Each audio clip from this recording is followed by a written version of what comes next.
Balikan po natin ang balita tungkol sa magnitude 0.5 o 0.7 na lindol sa North Cotabato. Hingi tayo ng update kay GMA News stringer Ferdinand Cabrera. Ferdinand? June, 4 na bata at isang matanda na pawang mga residente ng dalawang magkalapit na barangay ang mga napaulat na nasaktan dahil sa lindol. Mahigit 30 bahay ay ang sinira ng naganap na lindol alas 10 ng gabi kagabi dito sa bayan ng Carmen sa North Cotabato. Simula kagabi hanggang sa ngayon, nakapagtala na ang T-box ng 5 aftershocks o yung tinatawag na paggalaw ng lupa matapos ang lindol. Nagkaroon din ng pagguho ng lupa at mga boulder o bato sa ilang bahagi ng mga bundok dito. Nagkaroon ng pitak sa Mutian Bridge sa barangay Kinadsil. Kagabi ay pansamantalang isinara ang tulay pero ngayon ay passable na sa mga motorista. Gayunman, ang Provincial Engineering Office ng North Cotabato ay sinisilip o ini-examine na ang naturang tulay.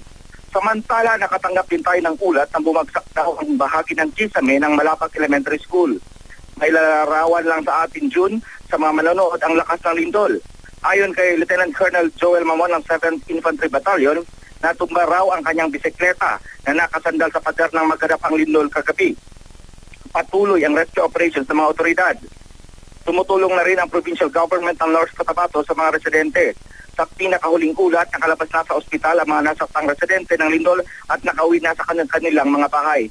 Ipinapanawagan naman ng gobernador ng lalawigan na agad aksyonan ng DPWH ang Mutian Bridge na nagkaroon ng bitak dahil malaki ang magiging epekto nito sa daloy ng transportasyon na nag-uugnay sa mga lalawigan ng Bukidnon, Davao, Cagayan de Oro, South Cotabato, Cotabato City at ilang mga lugar sa Central Mindanao.